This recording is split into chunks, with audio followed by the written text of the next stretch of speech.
Assalamualaikum warahmatullahi wabarakatuh. Salam sejahtera untuk kita semua. Syukur kita ucapkan atas nikmat kesehatan yang Tuhan berikan kepada kita. Yang terhormat Bapak Zaki Bahruni MSPD MA selaku pembimbing mata kuliah akuntansi dan teman-teman MKS 2E yang berbahagia. Untuk materi yang kami sampaikan yaitu jurnal akuntansi. Sebelumnya saya akan memperkenalkan anggota kelompok 3. Yang pertama Sifaun Nihayah, kedua Triani Ismawati, ketiga Septia Ziyadatul Ummah, dan yang terakhir Muhammad Bayu Niam. Mari kita simak penjelasannya. Untuk pemateri saya persilahkan. Baik, saya akan membacakan materi yang pertama, yaitu pengertian jurnal akuntansi. Jurnal akuntansi adalah seluruh transaksi keuangan yang dicatat dalam sebuah jurnal. Idealnya, jurnal akuntansi dibuat dengan memasukkan informasi dari penerimaan, kas, tiket penjualan, faktur, dan sumber data lain yang menunjukkan transaksi keuangan. Untuk yang kedua, yaitu fungsi jurnal akuntansi. Lebih dari sekedar buku besar yang menyimpan data pencatatan keuangan perusahaan. Jurnal akuntansi juga memiliki beberapa fungsi lain yang tak kalah penting untuk bisnis Anda. Ada 5 fungsi lain yang tak kalah penting untuk bisnis Anda. Di antaranya yaitu yang pertama, fungsi pencatatan. Sesuai dengan pengertiannya, jurnal akuntansi dilakukan untuk melakukan pencatatan setiap transaksi yang dilakukan dalam kegiatan bisnis Anda. Untuk yang kedua yaitu fungsi analisis. Idealnya, pencatatan dalam jurnal akuntansi merupakan hasil dari analisis transaksi yang berupa pendebitan dan pengkreditan akun yang terpengaruh. Yang ketiga yaitu fungsi historis. Pada dasarnya, jurnal akuntansi mencatat kegiatan perusahaan sehari-hari dalam bentuk angka, di mana kegiatan tersebut terjadi secara terus-menerus. Yang keempat yaitu fungsi informatif.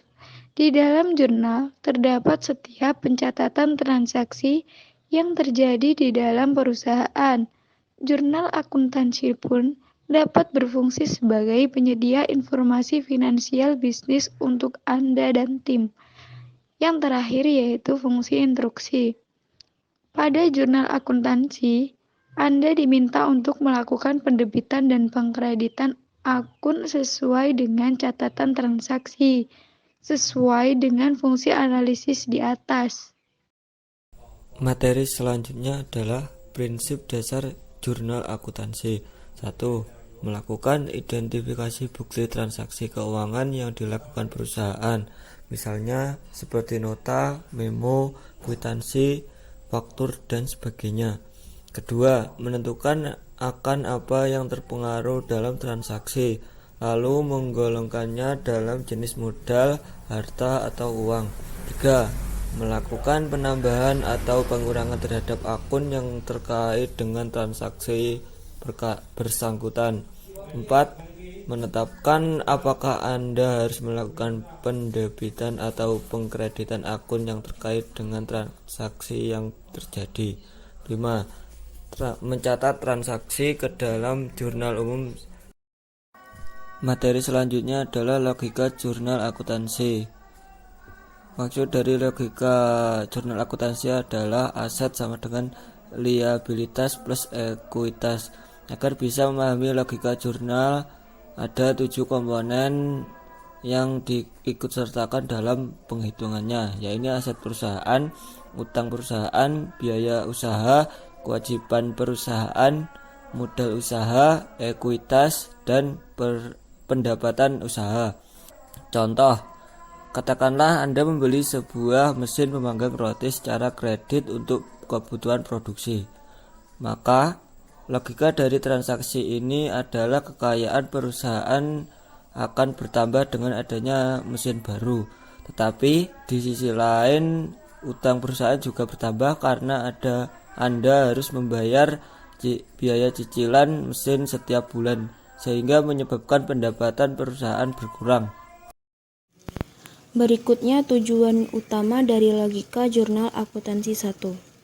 Tujuannya adalah menyeimbangkan kewajiban dan ekuitas perusahaan dengan nilai aset yang dimiliki perusahaan.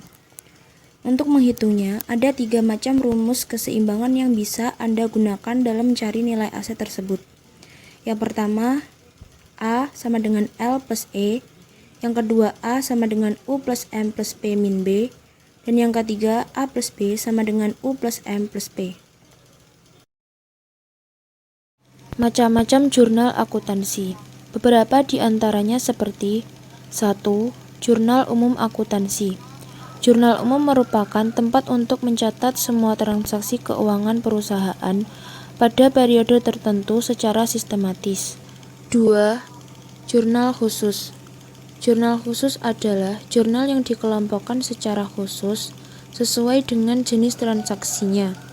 Jurnal khusus ini dikelompokkan karena transaksinya yang sering terjadi pada setiap bulannya. 3. Jurnal penyesuaian.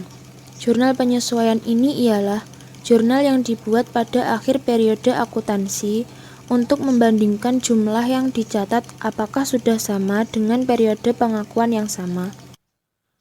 4. Jurnal penutup. Jurnal penutup yakni jurnal yang dibuat untuk menormalkan atau memindahkan saldo perkiraan sementara sehingga perusahaan dapat mengetahui laba rugi bisnis selama satu periode. Saldo perkiraan sementara yang dimaksud adalah perkiraan normal. 5. Atau terakhir, jurnal pembalik.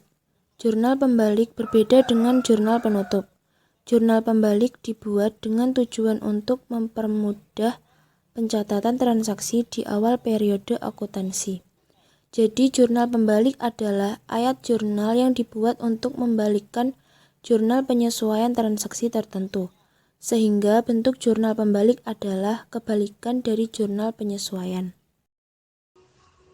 Untuk kesimpulan materi di atas, yaitu jurnal akuntansi adalah seluruh transaksi keuangan yang dicatat dalam sebuah jurnal. Jurnal akuntansi juga dibuat untuk menunjukkan transaksi keuangan. Adapun dengan menyusun jurnal akuntansi secara rutin, Anda dapat melacak setiap transaksi bisnis yang terjadi. Anda juga dapat mengetahui apakah bisnis Anda berada dalam kondisi yang baik dari data finansial dalam jurnal akuntansi. Lebih dari sekedar buku yang menyimpan data pencetakan keuangan perusahaan, jurnal akuntansi juga memiliki beberapa fungsi lain yang tak kalah penting untuk bisnis Anda. Di antaranya fungsi pencatatan, fungsi analisis, fungsi historis, fungsi informatik, dan fungsi instruksi. Mungkin cukup sekian yang dapat saya sampaikan. Bila ada kekurangan dan kesalahan, baik disengaja atau tidak, saya meminta maaf sebesar-besarnya, karena kesempurnaan hanya milik Tuhan. Sekian, terima kasih. Wassalamualaikum warahmatullahi wabarakatuh.